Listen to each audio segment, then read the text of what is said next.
Hello guys, welcome to my YouTube channel. दोस्तों, तो आज हम जा रहे हैं शहर कुरुक्षेत्र। वो देखो हमारे गांव की माता मदान वाली, वो पीर है। उधर खेड़ा देवता है, नया थान। और दोस्तों, अभी हमें चलना है कम से कम 3-4 किलोमीटर हमें पैदल चलना पड़ेगा। इस रूट पे हमें कुछ भी साधन कुछ नहीं मिलेगा, तो तभी फिर पारस को नहीं लेके चलती, क्योंकि कोई लिफ्ट दे देता है। कई बार लिफ्ट देने वाला भी कोई नहीं मिलता, तो पैदल ही चलना पड़ता है 3-4 किलोमीटर।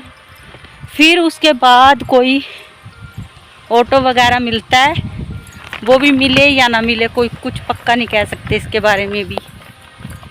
तो कड़कटी कड़कड़ाती धूप हो रही, बहुत ज़्यादा चिलमिल सी हो रही है। घर में तो ऐसे लगता है जैसे गर्मी चली गई है। अब पता लग रहा है चल चल के। दीपांशी, कैसा लग रहा है? अच्छा भी लग रहा है। वैसे पेड़ों की हवा चल रही है, ये पेड़ ना होते तो बस बहुत ज़्यादा दिक्कत हो जाती। काफी ठंडी और ठंडी हवा है। अभी दिखाती हूँ आपको बैक कैमरा। सड़क बिल्कुल सुनसान। देखो दोस्तों, दूर दूर तक भी कुछ नहीं नजर आ रहा, और डर भी बहुत लगता है वैसे इस सड़क के ऊपर, क्योंकि दूर दूर तक दोस्तों कोई नहीं नजर आता इस सड़क पे। और है ना, यहाँ पे मतलब वो लंबी लंबी नाड़ वाले क्या होते हैं, जैबरे टाइप के, वो निकल के आ जाते हैं, नीलगाय।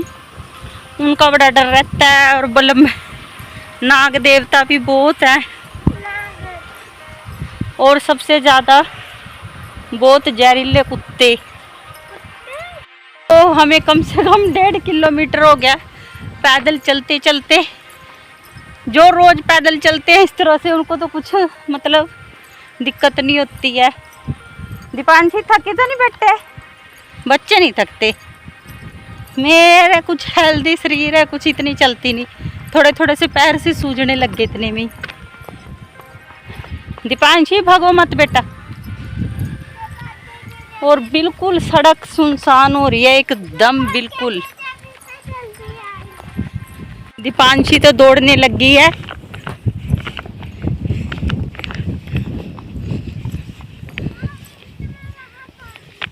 नहीं दीपांशा, ऐसे मत करो।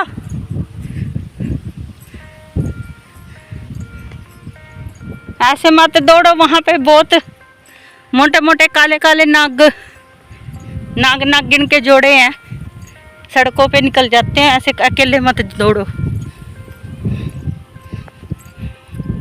दोस्तों, फिलहाल अभी हम यहाँ के अड्डे पे पहुँचे हैं। ये देखो, ये हमारे यहाँ का गेट है गांव का। अब यहाँ भी नहीं पता कितनी देर में ऑटो आएगा, कितने नहीं। बस यही तो है गांव की ज़िंदगी। लेडीज़ के लिए साधन नहीं आते टाइम से।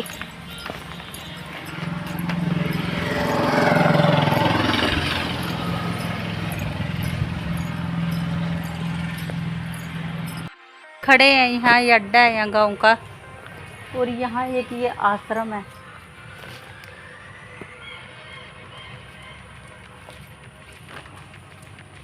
देखते हैं कितनी देर में आता है कोई साधन।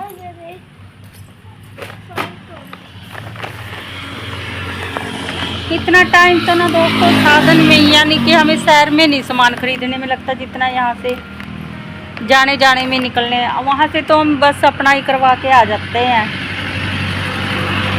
यहाँ से निकलने में थोड़ी दिक्कत होती है गांव से बाहर। बैठी है दीपांशी, प्यास पूछ तो नहीं लग रही दीपांशी?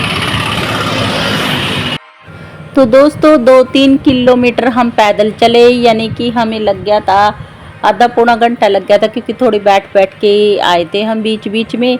और दोस्तों, और फिर काफ़ी देर तक हमने यहाँ अड्डे पे इंतज़ार किया। काफ़ी देर के बाद फिर ये ई रिक्शा हमें मिली। तो बस दोस्तों, यही होता है, बस गांव से निकलना ही बहुत मुश्किल हो जाता है अगर कुछ सामान खरीदने के लिए जा रहे हैं। और दोस्तों, काफ़ी दिनों से मेरी व्लॉग आ नहीं रहे थे। ये ना नवरात्रे के एक दिन पहले से ही है, अब मेरे व्लॉग कंटिन्यू आया करेंगे। और बस मैं मतलब जो सामान कुछ मुझे शहर से लेना था, कुछ ये मैं मेरा मायके भी है ना ससुराल यहाँ शहर में, तो बस मम्मी से आई थी मैं ये दिया की बाती को सेट करवाने। और बस चैनल में कुछ थोड़ी प्रॉब्लम हो गई थी, इसीलिए व्लॉग नहीं आ पा रहे थे। अब से मेरे व्लॉग है ना दोस्तों, यानी कि मेरी वीडियो रोज़ कंटिन्यू आया करेगी। तो ये मम्मी ने अच्छे से सेट कर दी थी और आई थी 1-1.5 घंटे के लिए। तो भाई ने बहुत सारी जो दीपांशी ने चीज़ की जो डिमांड करी वो सारी उसके लिए लेके आया। यही होता है ना, मायके में बेटी आती है तो मम्मी माँ का तो यही होता है, ये भी दे दूँ अपनी बेटी को, वो भी। तो यही काफ़ी मतलब सामान मम्मी ने दिया था। और बस ये अखंड जोत लगाने वाली है ना, तो दोस्तों उसको मम्मी सेट कर रही है ये। क्योंकि मैंने वैसे नवरात्रों में जोत बत्ती तो लगाती थी, मतलब दिया बाती तो करती थी, बस ऐसी सुबह शाम जोत लगा देती थी। अब की बार सोच रही थी अखंड दिया जलाऊं, तो इस तरह से मैंने कभी जलाया नहीं था। तो मम्मी वही उसकी मतलब ये बत्ती मुझे तैयार करके मुझे दिखा रही थी। तो बस मतलब मैंने मम्मी से ही अपनी ये बाती बना ली, करवा ली थी। और यहाँ पर हम ज़्यादा देर नहीं रुके, बस 1-1.5 घंटा ही बहुत मुश्किल से रुके होंगे इतना। तो बस आई थी बस शहर, तो बस 1 घंटे के लिए आई थी। ये देखो दीपांशी के नानी ने कितने सारे किलो में ये बहुत सारा सामान लेके दे दिया, सूट कपड़े। चलो फिर लेट हो जाएगा भाई कल्ला। इतना दीपांशी अपने मम्मा से बाजार से कुछ ज़रूरी चीज़ें थी, वो खाने पीने की चीज़ें, खिलौने वगैरह बहुत सारा ही सामान ले आई थी। इसका मम्मा कि ये बहुत ज़्यादा लाडली है ना, जिस चीज़ की भी डिमांड करती है वो दिला देती है। तो फ़िलहाल हम चल दिए थे अपने गांव की तरफ। हम उसी रास्ते से आगे दोस्तों, जिस रास्ते से हम गए थे, मतलब इसी रास्ते से हमें पैदल जाना पड़ता है। ये साधन तो हम स्पेशल शहर से मतलब स्पेशल करवा के ले आते हैं, फिर कोई दिक्कत नहीं होती। मम्मी हमेशा भाई मेरी बेटी को कोई दिक्कत ना हो, तो वहाँ से वो स्पेशल यही साधन करवा के मेरा पूरा घर तक भिजवा देती है। और यहाँ से बस गांव से निकलना थोड़ा मुश्किल हो जाता है। तो बस कुछ इस तरह का हमारा ये गांव की सड़क है। सड़क बिल्कुल अच्छी है, बिल्कुल प्लेन साफ़ सुथरी है, कोई दिक्कत वाली बात नहीं है। बस आते टाइम थोड़ा डर लगता है ना दोस्तों, क्योंकि एक तो बहुत ही सड़कों पे ना कोई नहीं दिखता, और इन दिनों तो बिल्कुल नहीं कोई दिखाई देता दोपहर के टाइम में। और इसमें ना नील गायें और लंबी लंबी नाड़ वाली बहुत सारी घूमती है, तो उनसे ही ज़्यादा डर लगता है दोस्तों, और तो कोई दिक्कत वाली बात नहीं है। क्योंकि ना वो अचानक से आ जाती है ना, फिर मारने भी लग जाती है अगर अकेले को देख लेते हैं। अगर कई जने होते हैं फिर वो डर के ऐसे भाग जाती है। और बहुत सारे मतलब वैसे भयानक से कुत्ते भी हैं यहाँ पर कुत्तों से वैसे भगवान की दया से कुत्तों ने तो आज तक मतलब कईयों को तो काट भी लिया, पर मैं तो इस रास्ते से बिल्कुल अकेली भी गई हुई हूँ, तो कोई दिक्कत मतलब मेरे को तो कुछ काटा ही नहीं है वो यहाँ पे। तो बस दोस्तों यहीं की वीडियो समाप्त।